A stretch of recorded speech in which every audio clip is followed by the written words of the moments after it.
Welcome to Right Now. I'm Anita, a teacher with 18 years in classrooms, and in this series I speak with people who care deeply about education and who bring both vision and practical insight into how we can better support the people at its heart.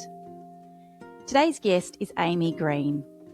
Amy challenges the ideas we've been handed about how we're supposed to live and work, and invites us to think differently about what sustainable, human-centred workplaces can look like.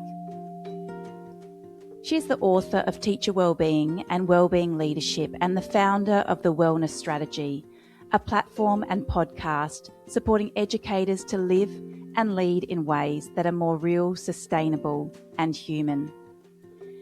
In this conversation, Amy shares why clarity and consistency in systems matter, why we must name the causes of stress and overwhelm in schools, and why it might be time to rethink some of the structures that no longer serve us. I hope you enjoy this conversation as much as I did. Amy, welcome to the Right Now podcast. Thank you for having me. I'm looking forward to our chat today. Yeah, it's an absolute pleasure to be able to speak to you today. I've been following your work at the Wellness Strategy, listening to your podcast, and I've recently read your book, Wellbeing Leadership. What I really admire about you is how you challenge conventional thinking and encourage people to approach things differently, to be creative, brave, think outside the box. It's incredibly inspiring. I wanted to ask you what inspired you to start this work. Yeah, I suppose to get to that point, it was a bit of a journey. My work really started way back in 2014 when I returned to Australia after teaching in London for 3 years. And I was really lucky to have a great teaching and leadership experience over there. And I came back to the school I was working at previously. And when I initially arrived, I noticed a big gap, first of all, between how things were done in the UK versus Australia. And there were some great things that I'd learned there as an educator and some things, I was happy to leave behind.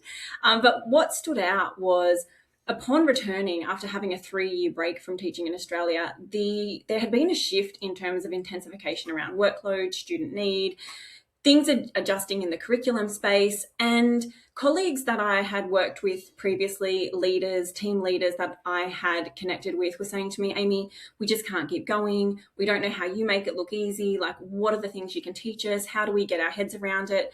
And I very quickly went into a leadership position and realized that if we didn't start prioritizing not just what our job is, but how to do it, the nuts and bolts and the intricacies of it in terms of strategic prioritization, helping educators with time management, working around overwhelm and what that looks like, we would soon lose them. That it wasn't sustainable in the profession the way it was.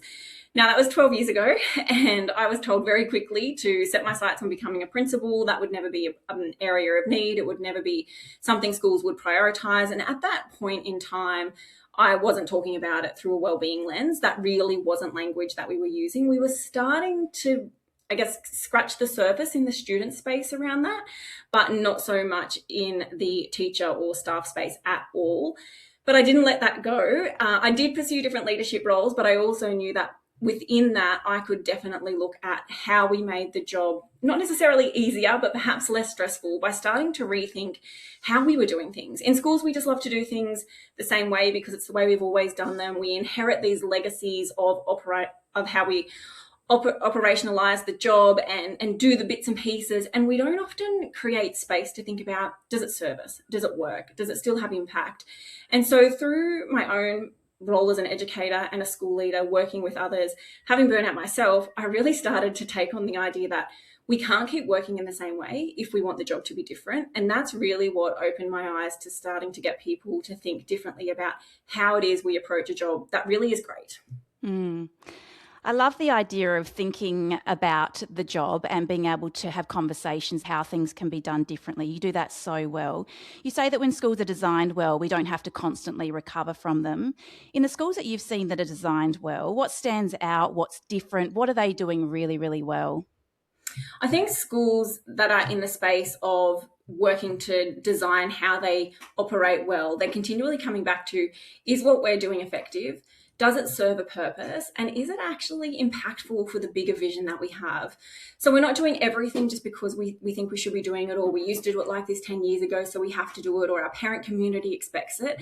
They're really starting to come through everything with a lens of, does it matter? Does it matter now with the way the world is, with the AI tools that we have access to, with technology, and with the world our students are going into, alongside the skill sets that educators are bringing?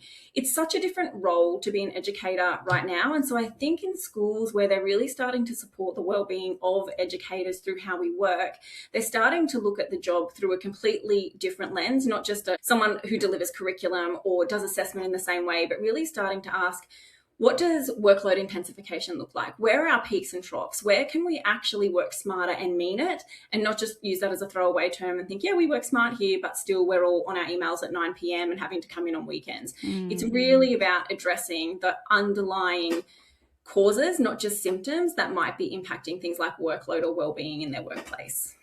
Yeah, I absolutely love that.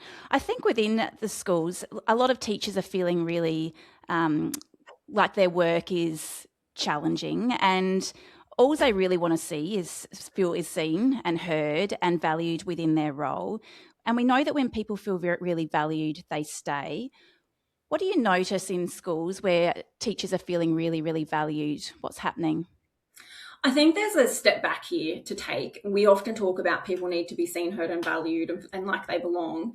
And I hear this all the time when I work in schools, and I ask that specific question, what would help you to feel like your well-being was better taken care of here or at a higher level? And often I get, I just want to feel valued. My question to that is, what does that look like? What does it look like for you to feel valued? How would you know? How would you know if you're appreciated? What would that look like? And often two things happen. One, people can't answer that. So they jump straight to, I'm not valued, but actually they don't know what value looks like. Or they say, oh, I just think we should be, people should say thank you to us, which my response is, do people not say thank you here? And they're like, oh, they do. And I'm like, okay, so isn't that what you're looking for? So sometimes we need to stop and recognize that we are appreciated, but it's not going to come in massive bunches of flowers or being told we can go home early. That's not the industry that we work in. And so to get over that, what we have to do is clearly define what value looks like in our workplace. Now, people have different ways of wanting to be appreciated, and there are little things you can do at an individual and team level around that. At the start of the year, getting people to identify, are you a words of affirmation person and you want us to acknowledge it in a meeting? Do you like a little chocolate? Do you like a thank you note? Do you not really need anything at all because you're quite happy just doing your job and that's it? You don't need a public recognition. But if we can't name it, often the default tends to be it doesn't happen. And when you scratch a little bit more deeply, it exists. It's just that we're all so busy doing our job that we don't pause enough to recognize the appreciation. So we jump straight to, I need to be appreciated more. We need to get better at naming those things so then we can actually start to collect the evidence of it existing. Yeah, and I love the way that you're thinking about how, everyone feels valued in a different way. I was reflecting on this question as I was preparing it, and I was thinking, how have I felt valued in the past? And for me, it's working along team members who really value the work that you do in those conversations where you prepare a unit of work and they're like, oh, this is amazing, I'm loving this. It's when a principal or a leader's come into the classroom and written some feedback about what they see that you're doing really well. And as you say, everyone feels valued in different ways. A new study came out last year and it was fairly dire. 9 out of 10 Australian teachers report feeling severe stress and 70% say the workload's unmanageable. I find it hard reading this kind of thing in the media, and I know that you have to answer questions like this a lot, but when you look at those numbers, what do you think we're getting wrong in education at the moment? I think we're collecting too much data. I don't think we need to do any more surveys like that. They've been around for 5-10 years. I left my university in 2007. They said to us in 2007, it was in New South Wales, we can tell from the statistics of the age of teachers at this point in time that if you wait 10 to 15 years, which is now, you will instantly have a job because we're going to have a teacher shortage because of the retirement age that's coming up. What we didn't predict were things like workload and change of workforce. Add that, and we know we don't have enough teachers. And so rather than looking at the reason for the stress and the workload, we're collecting so much more data and we have a huge teacher crisis and shortage. I don't think we need to be collecting more data. And I don't think we need to be focusing on getting more teachers into the job. Those two, they're just not solutions for us right now. If you look at projection of numbers, how many teachers are in university versus how many vacancies there are, the numbers don't line up. It's a truth no one wants to talk about. It's very easy to go, let's just get more teachers, let's do a massive recruitment into uni. We still have to wait 4 years, even if that was to happen. It's not going to happen. The conversation needs to shift to, what does education look like now? In some ways, we need to dismantle schools as we know them and rebuild them to align with how students learn, with what learning looks like, with AI in classrooms, with adaptable and flexible teachers, perhaps bringing in specialists and skilled people who may not have a teaching degree but can share some expertise. The more we focus on stress and workload, the more we're emphasizing the problem and we're delaying a conversation about solution. So I don't think we need any more data. I don't read the headlines. When people raise things like that, this is my answer. And I also don't think that it's supporting those that want to do a great job. We're just reiterating the narrative that the job is hard. The job is hard. Lots of jobs are hard. I don't really think there's a job out there that doesn't have an element of stress. And this is where the well-being lens gets a little bit misconstrued. Life isn't about avoiding stresses. It's about asking if the stress is tolerable. Can we change it? Can we control it? Can we do something different? Is the workload high? Yep. But I can tell you in lots of schools, the high workload is for a range of unnecessary reasons, and we're doing things we actually don't need to do. And so there's multi-layered pieces to this. Also, stress is subjective. How do we know that when someone's saying that their stress is high, it's workplace related? There are so many different facets that impact someone's stress or perception of stress. Something like not having enough sleep. Now, if someone's got a young child, they're sleep deprived because that's the season of life they're in, they're going to be stressed. Does that mean it's the job? How do we answer that? How do we know? So we've got to interrogate the data, not take it at face value, and also recognize that stress looks different, not just person to person, school to school. And this is why we've got to be really strategic around how we address the data and not just see it for what it is. Yeah, and in schools that are working really well and the culture is really strong, teachers are really feeling driven, the curriculum is excellent, they're feeling really empowered. What are they doing well? Yeah, I think they have like clarity around what the job is.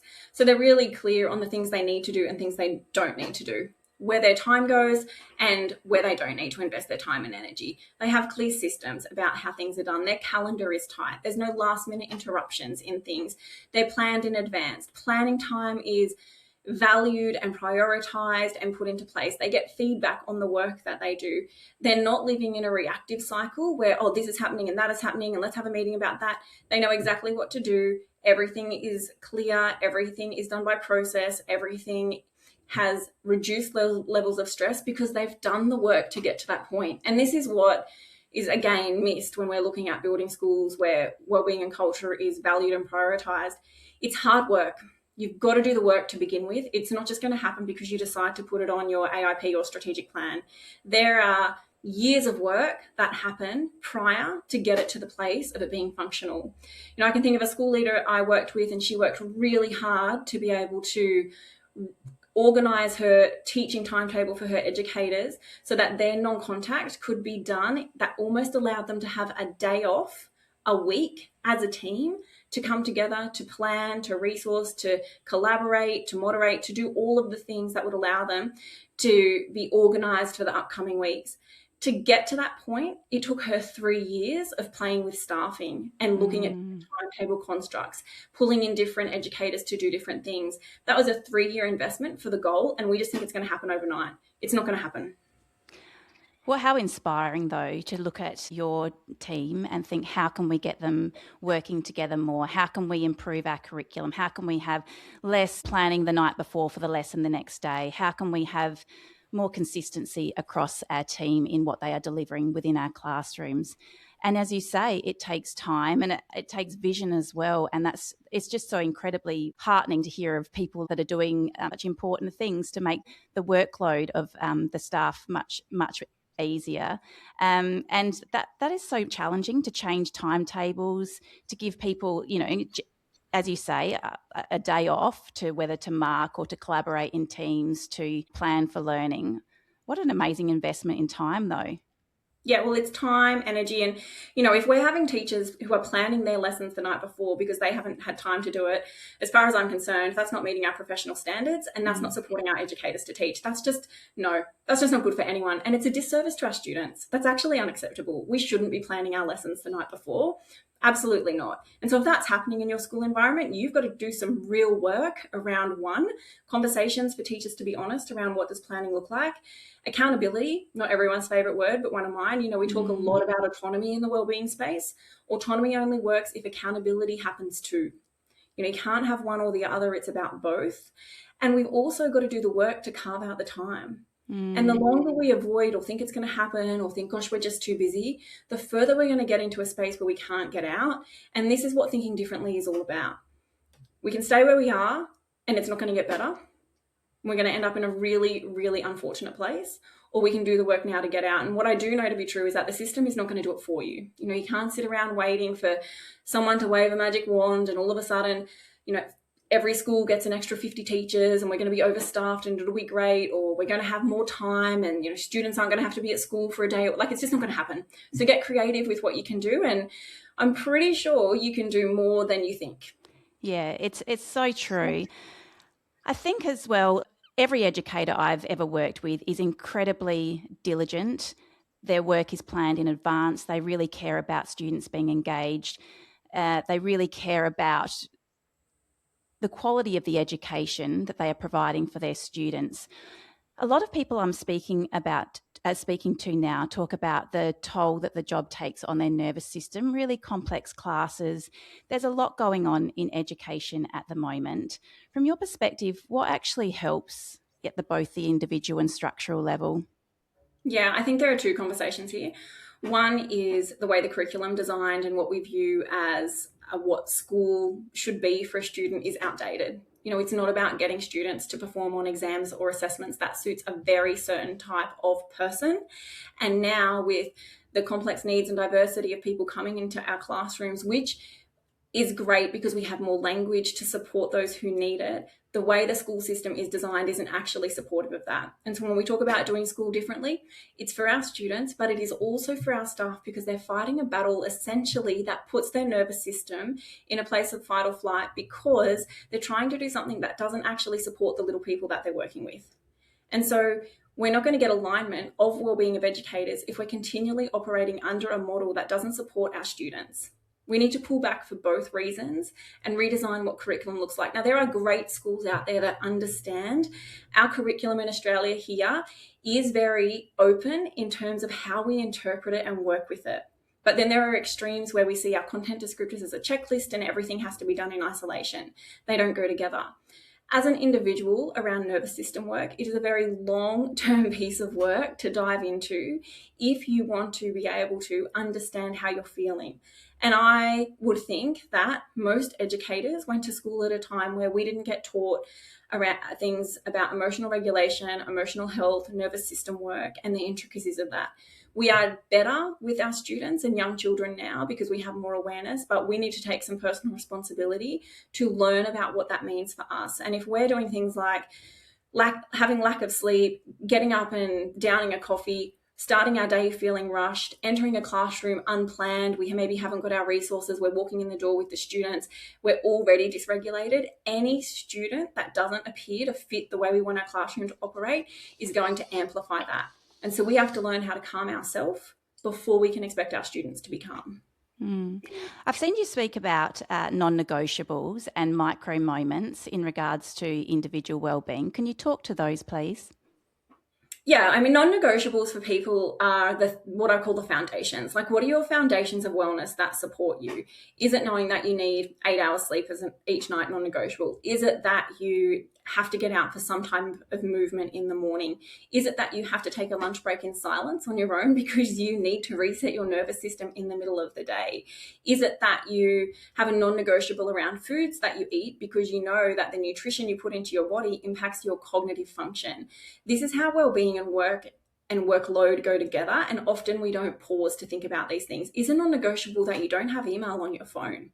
And so you let your team and your leaders know, hey, once I leave the building, I'm uncontactable. If it's an emergency, you need to call me. Now, it's very unlikely that there is an emergency, but because we haven't put systems in place to allow that to be accurate, people feel like they have to keep checking their email. And so we're constantly, again, dysregulating our nervous system.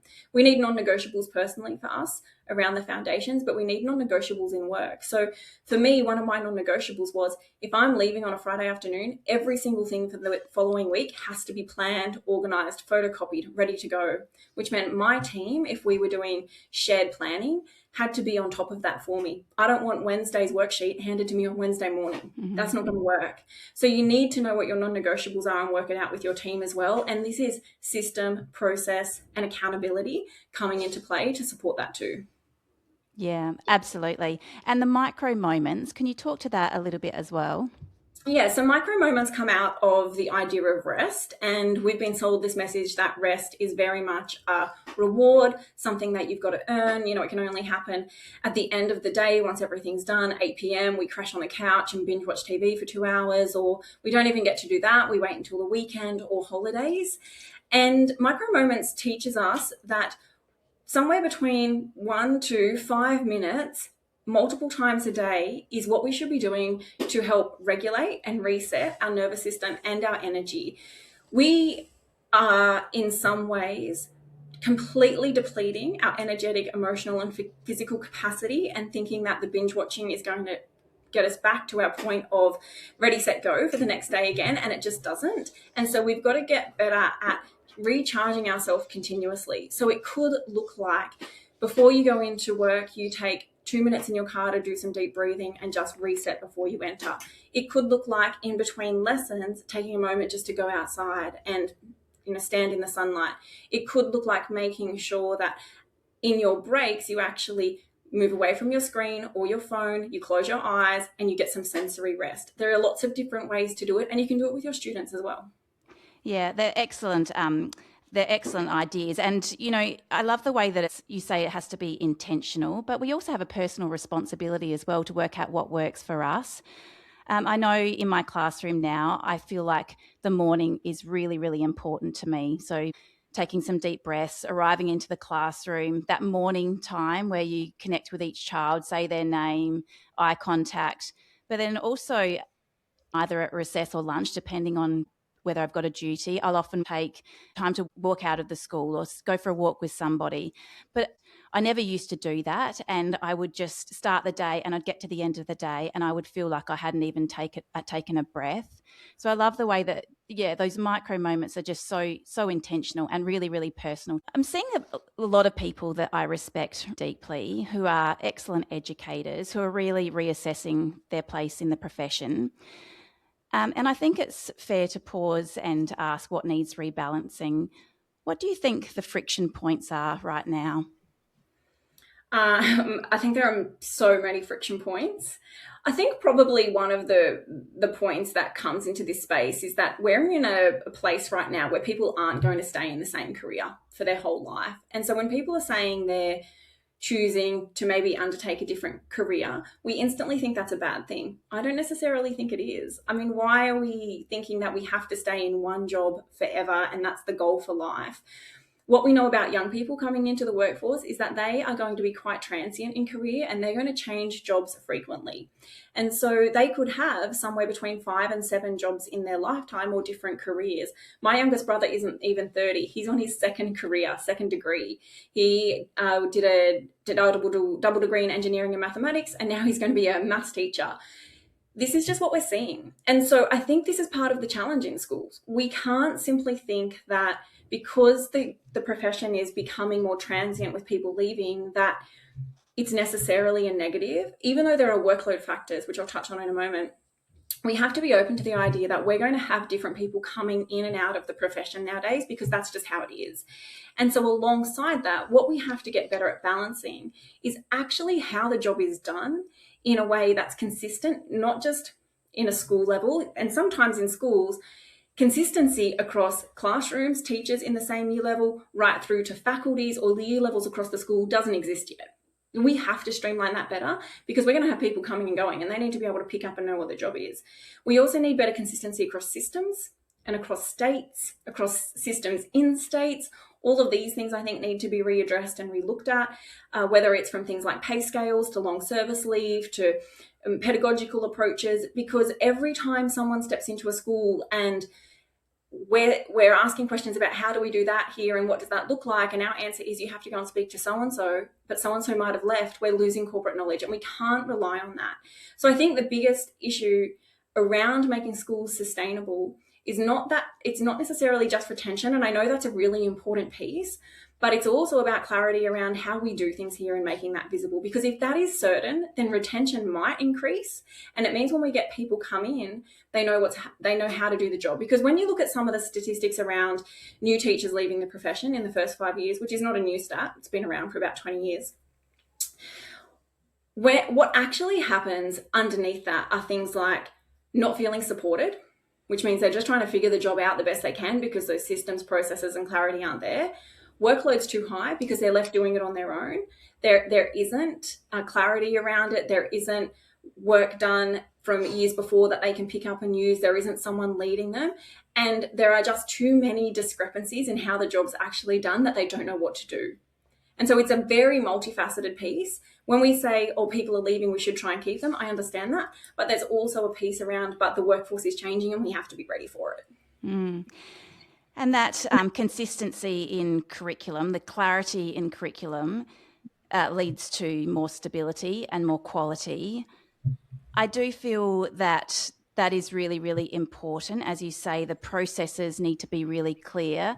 And as someone coming into the school, they should be able to pick up or understand the curriculum and how it is, or know where to find the resources to implement the curriculum in the way that school believes in. And as you say, across states, across different school systems, there needs to be a little bit more stability and consistency. For teachers who are feeling overwhelmed or they are thinking about leaving the profession, what advice would you want to give them right now? I would pause and say, what is causing the overwhelm? What's causing the overwhelm? What's causing the stress? And then ask yourself what's in your control and what's not in your control. One of my favorite people that looks at stress is a gentleman by the name of Mo Gawdat, and he used to be the CFO of Google. And in one of his talks I've watched online, he shares how he, in his 8 years, I think it was, as the CFO of Google, replied to one email that he can remember. He says, for what purpose do I need to be continually checking email and responding, even one-liners? You know, why do I need to do that? He said, if something needs to be done, I have a conversation. And if someone sent me an email asking me to do something, I don't need to write 5 paragraphs back. Sometimes the overwhelm and the stress that we're creating, he says, is often due to our own perception around how we think things should be. And I think that's a very wise message in the education space.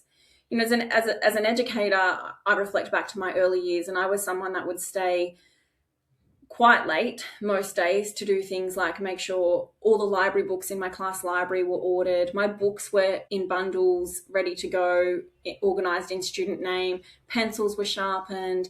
Every worksheet was trimmed, you know, ready to be stuck in, and everything was perfect, and displays were done. And that doesn't really matter. Like, they were pressures I was putting on myself. And so we have to be able to take a step back and go, what actually matters and what is essential? And I think we've lost sight of that a little bit. And we're wildly overcomplicating things that could be done far more impactful and made far more simple if we weren't so worried about, are we doing a good enough job? And because we don't have clarity around what a good job looks like, we tend to overwork, but no one's coming to check. Now, we shouldn't lower our standards, but we should have clarity around what those standards of excellence need to be, and we need to do that at a leadership level and pass it down. So our educators can go, okay, I can leave because I know I've done the expected minimum here and it's still great, but I don't have to keep going, because that's where the overwhelm comes from. I think the other piece of overwhelm to acknowledge too is talk about it with people and see if it's a pattern. If it's a pattern, we need to address it. If it's a pattern, we need to ask, is this in our control? Is it not? Is this reasonable? Is it not? Is it perhaps a period of time we need to get through? And then after this period of time, come back and go, okay, we're not going to repeat that again. So what do we do differently next time?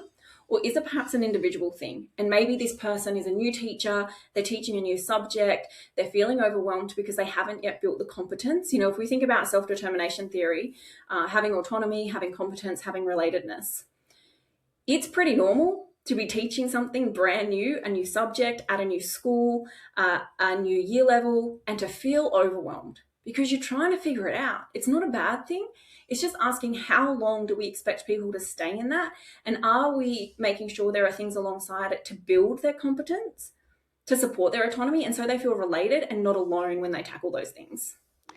I just want to quickly touch on people feeling clarity and having those questions around what would make you know that you are doing enough. When schools are doing that well, how does that look? How are they checking in with their staff? Yeah, Brene Brown, through her Dare Lead work, actually calls this what done looks like. So think about it from a student level. We talk about things like having quality work samples, having exemplars, having end goals, bump it up walls in writing, like things that say this is success. We need this for our educators. If we have a unit plan we expect everyone to do, this is the exemplar. This is what done looks like. You want to do more than that? Go ahead. This is the minimum standard here we expect, and it's still great. NCCD, I hear it all the time. What are we doing for NCCD? This is the exemplar. This is what it looks like. If you want to do more, that's on you, but don't complain about workload or overwhelm then because you're creating it. This is enough. We need to be really clear on what that looks like so that when we are talking about overwhelm or workload, we can measure it better. Otherwise, it becomes a little bit of a throwaway line and everyone's overwhelmed and everyone's workload is too high and everyone's stressed. You have to be able to name it and have evidence behind it so we can measure it. And this is where, things like working hours are very murky, and we talk about how many hours are we supposed to work or not, and are they holidays or not. And in this space, if we don't have clarity, first of all, around tasks, then we can't measure workload and if it's too high or too low. So those exemplars from unit plans to NCCD to reports are essential so that people know they are doing a good job and they are on track, and then they can switch off. I feel like this is a really hopeful conversation. I feel like from your perspective, things feel like they are moving, like there's lots of ideas that are happening that are really positive. What hope do you have for the profession in the next 5 years? What would you hope it looks like? To be really honest, I hope it looks nothing like it looks now. I don't think that we can sustain or build education in the way that it is. I think schools have to really rethink what education looks like for young people. The world is moving fast and we need to be better at moving ahead of that or with that. I think we need to do some work around what it means to be in the industry of an educator and what that looks like around work hours, pay, holidays or not, time. I think all those grey areas need to be sorted out. And I think we actually need to have a real conversation around how do we know we're doing a great job? How do we build in autonomy alongside accountability? How do we build in workplaces where we value wellbeing, but also high levels of performance? And I think there is some big work to do in the education space right now, but I am hopeful that we have the right people and the right leaders realizing that whilst there are systemic issues and things that need to be adjusted, we have the responsibility to make every school a great workplace for our staff, for our students, and for our community. We can do it if we're prepared to put in the work. Yeah, it's just so uplifting speaking to you, Amy. Thank you so much for being here today. I feel like I just want to share this with everyone because, there is so much great stuff being done, but there is room for growth as well. And I feel like you have so many incredible ideas. I do encourage people to listen to your podcast because whenever I do listen to it, I am always so enlightened and like, oh, wow, so this school's doing this, or that is an amazing idea. I hadn't thought about it like that. And it's really inspiring. So thank you. Oh, thank you. You're very welcome. I left this conversation feeling incredibly inspired and full of possibility. Amy's insights are bold, energising and thought-provoking. What excites me most are the meaningful changes she's seeing in schools to support both educator and student wellbeing, and her ideas about how education can be different right now. She challenges us to rethink traditional approaches, embrace creativity, and take courageous steps for change in education. Her clarity, passion, and visionary thinking are powerful reminders about when systems, processes, and culture align to support people, real and lasting change becomes possible. If you enjoyed this episode, I'd love for you to share it with someone who might enjoy it too. Thanks so much for being here.